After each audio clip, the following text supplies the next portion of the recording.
Iqbal ಹುಸೇನ್ರಿಗೆ ರಾಮನಗರನೇ foreign ಅಂತೆ. ಜನಪ್ರತಿನಿಧಿಗಳಾದವ್ರಿಗೆ, ಅವ್ರಿಗಷ್ಟೇ ಅಲ್ಲ ಎಲ್ರಿಗೂ ಒಂದು ಗ್ಲೋಬಲ್ ವಿಷನ್ ಅನ್ನೋದು ಇರಬೇಕು. ಯಾವ ದೇಶ ಹೆಂಗೆ ಏನು ಅದೊಂದು ವಿಷನ್ ಇರಬೇಕು. ಅಲ್ಲಿ ಬಂದವರು ಯಾರೋ ಒಬ್ಬರು ಶಾಸಕರು ಹೇಳಿದಾರಲ್ಲ, ದೇಶ ನೋಡು ಕೋಶ ಓದು ಅಂತ ಹಿರಿಯರು ಹೇಳಿದ್ದಾರೆ. ಕರೆಕ್ಟ್ ಅದು. ದೇಶನೂ ನೋಡಬೇಕು, ಕೋಶನೂ ಓದಬೇಕು.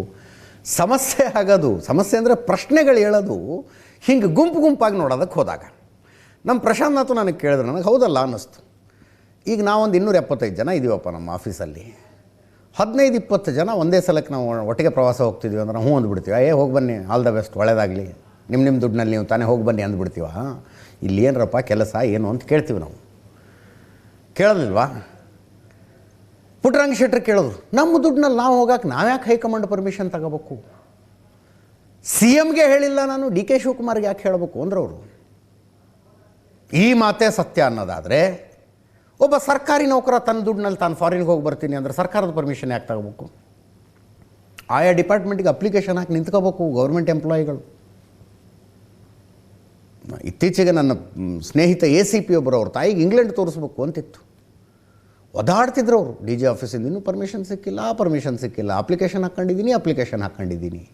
ಅವ್ರ ದುಡ್ಡಿನಲ್ಲಿ ಅವ್ರು ಹೋಗ್ತಾಯಿದ್ರು. ಸ್ವಾಮಿ, ಅವ್ರು ಯಾಕೆ ಹಂಗೆ ಒದ್ದಾಡಬೇಕು? ನೀವು ಪಬ್ಲಿಕ್ ಸರ್ವೆಂಟ್ಗಳು, ಜನಪ್ರತಿನಿಧಿಗಳಾದಂಥವರು, ಜನಸೇವಕರು ನೀವು. ನೋಡಿ, ಸಿದ್ದರಾಮಯ್ಯನವರ ಆಪ್ತರೆಲ್ಲರೂ ಅದನ್ನೇ ಹೇಳ್ತಾರೆ, ಅವ್ರ ದುಡ್ಡಲ್ಲ. ಕೇಳಿಸ್ಕೊಳ್ಳಿ ಒಮ್ಮೆ. ನಿಮ್ಗೇನಾದ್ರೂ ಇನ್ವೈಟ್ ಮಾಡಿದ್ರೆ ಸರ್ ನಿಮ್ಮ ಸಹೋದ್ಯೋಗಿ? ನಾನು ಹೋಗ್ತೀನಿ ಫಾರಿನ್ಗೆ. ನಾನು ಹೋದಷ್ಟು ಫಾರಿನ್ಗೆ ನಮ್ಮ 224 ಜನದಲ್ಲಿ ಯಾರೂ ಹೋಗಿಲ್ಲ, ಗೊತ್ತಾಯ್ತಾ? ನಾನು ಹೋಗೋವಾಗೆಲ್ಲ ಯಾರಿಗೂ ಕರ್ಕೊಂಡು ಹೋಗಲ್ಲ, ಯಾರಿಗೂ ಹೇಳ್ಬಿಟ್ಟು ಹೋಗಲ್ಲ. ಬರೋವಾಗಲೂ ಬಂದಿದ್ದೀನಪ್ಪ ಅಂತಲೂ ಹೇಳೋದಿಲ್ಲ. ಅದು that is my style of going to the foreign.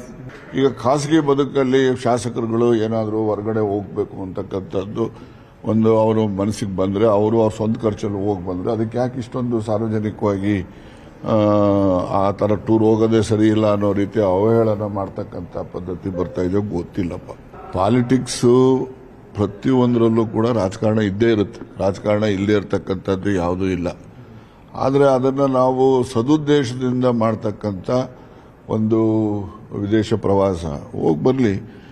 ಯಾವ ಪ್ರಪಂಚದ ದೇಶಗಳಲ್ಲಿ ರೈತರ ಪರವಾಗಿ ಅನುಕೂಲ ಆಗ್ತಕ್ಕಂಥ ಸಂಗತಿಗಳಿರ್ತವೆ, ಅದನ್ನು ನಾವು ಅಲ್ಲಿ ಕಲಿತು ಬಂದು ಇಲ್ಲಿ ಜಾರಿ ಮಾಡೋದ್ರಿಂದ ನಮ್ಮ ಜನಕ್ಕೆ ಸಹಾಯ ಆಗ್ತದೆ. ಆ ಥರದಲ್ಲಿ ಇವರು ಏನಾದ್ರು ಕಲಿತು ಬರಲಿ ಅಂತ ನನ್ನ ಆಶಯ. ಸರ್ಕಾರದ ಹಣದಿಂದ ಏನು ಹೋಗ್ತಿಲ್ಲ, ನನಗೆ ಗೊತ್ತಿರೋ ಮಾಹಿತಿ ಪ್ರಕಾರ ಎಲ್ಲರೂ ಅವ್ರವ್ರ ಹಣ ಹಾಕೊಂಡು ವಿದೇಶ ಪ್ರವಾಸಕ್ಕೆ ಹೋಗ್ತಿದ್ದಾರೆ. ಸೊ ಅವ್ರು ವೈಯಕ್ತಿಕವಾಗಿ ಹೋಗ್ತೀನಿ ಅಂತಂದ್ರೆ ಅದಕ್ಕೆ ಬೇಡ ಅನ್ನೋದಕ್ಕೆ ನಾವು ಹೇಳಕ್ಕಾಗಲ್ಲ. ತಮಗೆ ಆಹ್ವಾನ ಇದೆಯಾ? ಇಲ್ಲ, ನಾನು ಯಾರು ರಾಜಕೀಯ ಬೆಳವಣಿಗೆಗಳಿಂದ ಹೋಗ್ತಾ ಇದ್ದಾರೆ. ರಾಜಕೀಯ ಬೆಳವಣಿಗೆಗೂ ಇದಕ್ಕೆ ಏನ್ ಸಂಬಂಧ? ರಾಜಕೀಯ ಬೆಳವಣಿಗೆ ಏನೇ ಇದ್ರು ಅವ್ರು ಹೋಗೋದು ಇಲ್ಲ. ಅವ್ರು ಯಾಕೆ ಹೋಗ್ತಾ ಇದ್ದಾರೆ ಅಂತಂದ್ರೆ ಯಾಕೆ ಹೋಗ್ತಾರೆ ಗೊತ್ತಿಲ್ಲ ನಮಗೆ. ಅವರು ಇಂಡಿವಿಜುವಲ್ ಆಗಿ ಅವರ ಡಿಸಿಷನ್, ಅದು ಅವರ ಹಣದಲ್ಲಿ ಎಲ್ಲಿಗೆ ಬೇಕಾದ್ರೂ ಹೋಗ್ಬೋದು ಅವರು. ನಾನು ಆಸ್ಟ್ರೇಲಿಯಾದಲ್ಲೇ ಇದ್ನಲ್ರಿ, ಅಲ್ಲಿ ಯಾಕೆ ಕೃಷಿ ಇಲ್ಲ ಅಂತ ಹೇಳಿದ್ರು? ಎಲ್ಲ ಕಡೆನೂ ಇದೆ. ಅಲ್ಲ, ಅವ್ರಿಗೇನು ಕೆಲಸ ಇಲ್ಲಲ್ಲ, ಬಡ್ಜೆಟ್ನಲ್ಲಿ ಏನು ಕೆಲಸ ಇದೆ ಅವ್ರಿಗೆ? ಬಡ್ಜೆಟ್ ಅವ್ರದ್ದೇನು ಕೆಲಸ ಇಲ್ಲ. ಬಜೆಟ್ ಮಂಡಿಸುವವರು ಸಿದ್ದರಾಮಯ್ಯನವರು. ಅಷ್ಟರಲ್ಲಿ ವಾಪಸ್ ಬರ್ತಾರೆ ಇವರು. 1ನೇ ತಾರೀಕು ವಾಪಸ್ ಬರ್ತಾರೆ. ಮೊದಲು 3ನೇ ತಾರೀಕು ಅಂತಾಗಿತ್ತು, 1ನೇ ತಾರೀಕು ವಾಪಸ್ ಬರ್ತಾರಂತೆ. 6ನೇ ತಾರೀಕು ಬಜೆಟ್ ಸೆಷನ್ನಿಗೆ ಎಲ್ಲರೂ ಹಾಜರಿರ್ತಾರೆ. DK ಶಿವಕುಮಾರ್ ಅವರು ದೆಹಲಿಗೆ ಹೋಗಿ ರಾಹುಲ್ ಗಾಂಧಿ, ಪ್ರಿಯಾಂಕಾ ಗಾಂಧಿ ಅವರ ಜೊತೆಗೆ ಸಭೆ ಮುಗಿಸಿ ಬಂದ ನಂತರ ಅವರ ಪಾಳಯದಿಂದ ಒಂದು ಅವರಲ್ಲೊಂದು ಚರ್ಚೆ ನಡೀತಾ ಇತ್ತು. ಇನ್ನು ಮುಂದೆ ಚಟುವಟಿಕೆಗಳು, ಹೇಳಿಕೆಗಳು ಜೋರಾಗ್ತವೆ, ನೋಡ್ತಾ ಇರಿ ಅಂತ. ಚಟುವಟಿಕೆಗಳು, ಹೇಳಿಕೆಗಳು ಜೋರಾಗ್ತವೆ, ನೋಡ್ತಾ ಇರಿ ಅಂತ. ಹೇಳಿಕೆಗಳ ಸರಣಿ ಇದೆ ನನ್ನ ಹತ್ರ, ತೋರಿಸೋದಕ್ಕೆ ಟೈಮ್ ಇಲ್ಲ ಅಷ್ಟೇ. DK ಶಿವಕುಮಾರ್ ಅವರು ಮತ್ತೊಮ್ಮೆ ಹೇಳಿದರು, ನನ್ನ, ಸಿದ್ದರಾಮಯ್ಯನವರ ಮತ್ತು ಮಲ್ಲಿಕಾರ್ಜುನ ಖರ್ಗೆ ಅವರ ಮಧ್ಯದಲ್ಲಿ ಮಾತುಕತೆ ಆಗಿದೆ, ಕದ್ದು ಮುಚ್ಚಿ ಏನಾಗಿಲ್ಲ. ಸರಿಯಾದ ಸಮಯದಲ್ಲಿ ಏನು ಮಾತುಕತೆ ಆಗಿತ್ತು ಅನ್ನೋದನ್ನು ಸಿದ್ದರಾಮಯ್ಯನವರೇ ಹೇಳ್ತಾರೆ ಅಂದರು. ಸಿದ್ದರಾಮಯ್ಯನವರೇ ಹೇಳ್ತಾರೆ ಅಂತ ಶಿವಗಂಗಾ ಬಸವರಾಜು ಕೇಳ್ತಾ ಇದ್ದಾರೆ ಇವತ್ತು. 2.5 ವರ್ಷಕ್ಕೆ ಮಾತಾಗಿತ್ತೋ ಇಲ್ಲೋ ಕ್ಲಿಯರಾಗಿ ಸಿದ್ದರಾಮಯ್ಯನವ್ರು ಹೇಳಿಬಿಡಲಿ ಅಂತ. 2.5 ವರ್ಷಕ್ಕೆ ಮಾತಾಗಿತ್ತೋ ಇಲ್ಲೋ ಸಿದ್ದರಾಮಯ್ಯನವ್ರು ಕ್ಲಿಯರಾಗಿ ಹೇಳಿಬಿಡಲಿ ಅಂತ ಇಕ್ಬಾಲ್ ಹುಸೇನ್ ಹೇಳಿದ್ರು. ಎಂಥ DK ಶಿವಕುಮಾರ್ ಅವರು ಶಿವನ ಪೂಜೆಗೇನೋ ಕೂತ್ಕೊಂಡಿದ್ದಾರೆ, ಧ್ಯಾನ ಮಾಡ್ತಿದ್ದಾರೆ, ರಾಜಕೀಯ ಶಕ್ತಿಗಾಗಿ ಧ್ಯಾನ ಮಾಡ್ತಿದ್ದಾರೆ. ನೋಡಿ, ಅವ್ರು ಹೇಳಿದ ಡೇಟೇ ಫೈನಲ್ಲು, ಮುಖ್ಯಮಂತ್ರಿ ಆಗ್ತಾರವರು ಅಂತ. ಹೇಳಿಕೆಗಳು ಹಿಂಗಾಗ್ತಾ ಇದ್ದಾವೆ, ಚಟುವಟಿಕೆಗಳು ಹಿಂಗಾಗ್ತಾ ಇದ್ದಾವೆ. ಒಂದೆರಡು ಹೇಳಿಕೆ ಕ್ವಿಕ್ಕಾಗಿ ಕೇಳಿಸ್ಕೊಳ್ಳಿ. ಏನು ಕದ್ದು ಮುಚ್ಕೊಂಡು ಇಬ್ರು ದುಡ್ಡು ವ್ಯವಹಾರ ಏನಿಲ್ಲ ಯಾರಿಗೂ ಉತ್ತರ ಕೊಡಕ್ಕೆ ನಾನು ತಯಾರಿಲ್ಲ. ನಾನು ಹಿಂದೆ ಹೇಳಿದ್ದೀನಿ, ಇದು ನಮ್ಮ ನಾಯಕತ್ವದ ವಿಚಾರ. ಸಿದ್ದರಾಮಯ್ಯನವರು ಹೇಳಿದ್ದಾರೆ, ಖರ್ಗೆ ಸಾಹೇಬರು ಹೇಳಿದ್ದಾರೆ. ಆ ತೀರ್ಮಾನ ಏನಿದೆ ಅಂತ ಟೈಮ್ ಬಂದಾಗ ಉತ್ತರ ಸಿಗ್ತದೆ.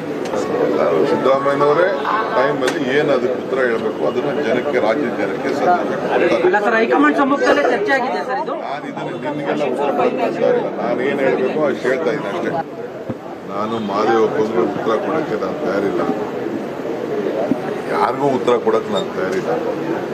ನಾನು ಹಿಂದೆ ಹೇಳಿದ್ದೀನಿ, ಇದು ನಮ್ಮ ನಾಯಕತ್ವದ ವಿಚಾರ. ಸಿದ್ದರಾಮಯ್ಯನವರು ಹೇಳಿದ್ದಾರೆ,